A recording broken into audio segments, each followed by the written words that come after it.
Hey everybody, so I am finished with my sort of I think it's 6th edition giant that I'm doing for the MOC Oldhammer Challenge. So this was my second sort of unit, I'll call it, model that I'm doing for that challenge. Pretty happy with the way it came out. For those of you that might have seen my last work in progress, he looked kind of green looking, but as I mentioned, it was just the undertone. And really now, I mean, I think he has more of a brownish, ruddy skin that's sort of lighter in certain spots just because of the light kind of coming on him. I don't know if in the turnaround some of you guys noticed, I did kind of make the bottom of this bag like kind of filled with blood, like, you know, just blood splatter of the guy that's in there, which I thought was kind of cool. I've got my little Empire guy down here. I was surprised that this was a hobbit. I initially, in looking at it, thought that doesn't look human. Like, it looks just really, that just looked odd at first. And then I was like, what's that on the top of his feet? And I'm like, that's a hobbit. That's why he's got stuff on the top of his feet. And it definitely looks like a hobbit. I don't know why, you know, halfling, I think, is what it's referred to in Warhammer, not hobbit, I don't believe. But yeah, no, I really liked, I really like this sculpt, and I'm really happy with, the way he's come out. There's a lot of definition, or I should say opportunity for definition in the sculpt, and like things like the arms here and stuff. I mean, he's very muscular, which is really cool, and he's a little chubby on the bottom too, which creates a lot of opportunity for lightening it up down here and just showing all of that detail and variation. I did kind of put in some red wash like in some of his skin abrasions, which I thought came out nice. And yeah, I mean, I gave him a bit of a purpley reddish tongue, just to make it look a little bit different. But yeah, I'm pleased. I've always wanted this guy. He's a real brute when it comes from a giant. He's not typical for giants. Like, a lot of times I find they're a bit lankier than he is. He's really broad, like around the chest, and huge in the shoulders.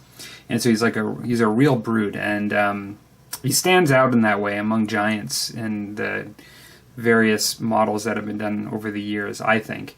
I took out a high elf that I didn't paint, actually. I bought some Sword Masters, and these ones came fully painted, and I just was kind of debating myself what I'm going to do, because it's not my base style, but I was wondering whether I should even repaint this guy. It's not often that I actually not repaint something that I buy, but he actually looks really good. And I was planning on doing my high elves in the future as blue and white, but this guy actually looks really quite nice. But he definitely, you know, with this elf standing next to him, I mean, I definitely think he looks like a giant. Granted, they're kind of slim to begin with. But yeah, I think he looks good. I guess I could show off another cool one. Here's one that I didn't paint either. It's an real old hammer miniature. But I got a Beastman here. Old style Beastman next to him. And these guys definitely, you know, he definitely looks gigantic next to them. There's no question about it. And so, yeah, really pleased to add this guy to my Beastman collection. I could use him in Orcs and Goblins too, as far as I'm concerned. I'm doing him as a Chaos Giant, but if I really wanted to, I could use him with my Orcs and Goblins. But I have so many different giants, you know, I will be always collecting them, that it really won't matter. I think I'll always have a giant for the occasion. So, for small occasions and giant occasions. And so, next up, I have my last planned entry for the month of November. And like we said in the beginning, this may extend out a little bit, because we are kind of getting up there. It's going to be December very soon, and this will probably creep into December, but I am starting this tomorrow. I'm going to start painting them up.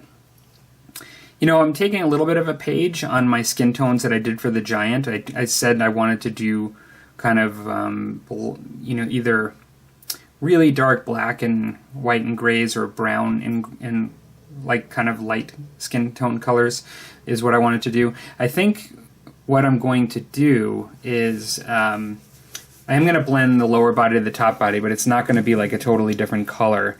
I'm looking at mixing some black and brown as the undercoat to start with the lower body, and I'm going to go from like a charred brown for the upper body and the darker areas, maybe some black and brown too in the shadows, to then moving up to using some lighter colors with burnt umber and ushabti bone to kind of create a similar sort of skin tone, but with the different. I'm using different colors. Like I actually used, believe it or not, I actually used this U.S. Field Drab, which has a bit of a green in it, for the base of his skin tone, and it really came out very, very green when it started, and I think it's very subtle now, but this has a lot of green in it. I'm not doing that at all with the Shaggoth. I don't know if I called him a Balrog before. I keep saying that wrong. I don't know why. Again, I'm getting Shaggoth and Balrog mixed up for some reason. But I'm going to go for the same kind of style of painting that I've done this one, but using a bit of a different starting point and using charred brown and black and burnt umber to kind of have this sort of darker look, and perhaps even a little bit of a higher contrast in the upper body than this one. I'm doing it a little differently, but still not totally different in style. And then I was thinking about the scales of the dragon component. Like, I'm probably going to do the hair black, but I was thinking there are a number of cool scales that go all the way up the back on this. They go, all of these are scales, and they go right down the back. I'm not sure yet. I was thinking of going to like a lighter brown. It does create a bit more of a monotone sculpt, and I was thinking about doing red or black leather, but I was thinking maybe red leather to stand out for this studded leather armor that appears in a couple of different spots.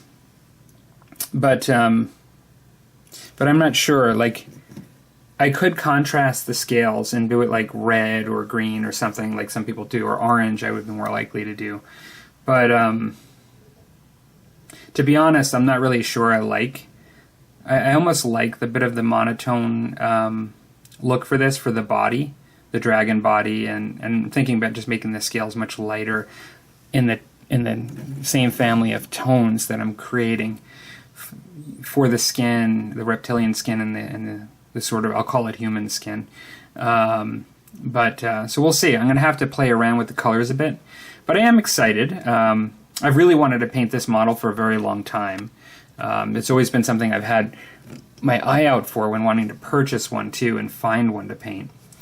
But I'm hoping that I'm as happy as I am with the Giant when I'm done, because I really, really enjoy that model. I can't wait to field him. I think he's be very cool. Anyways, for those of you that are in the U.S., today's Thanksgiving, and I'd like to wish you a happy Thanksgiving. And to everyone else, I hope you're having a great week, and take care.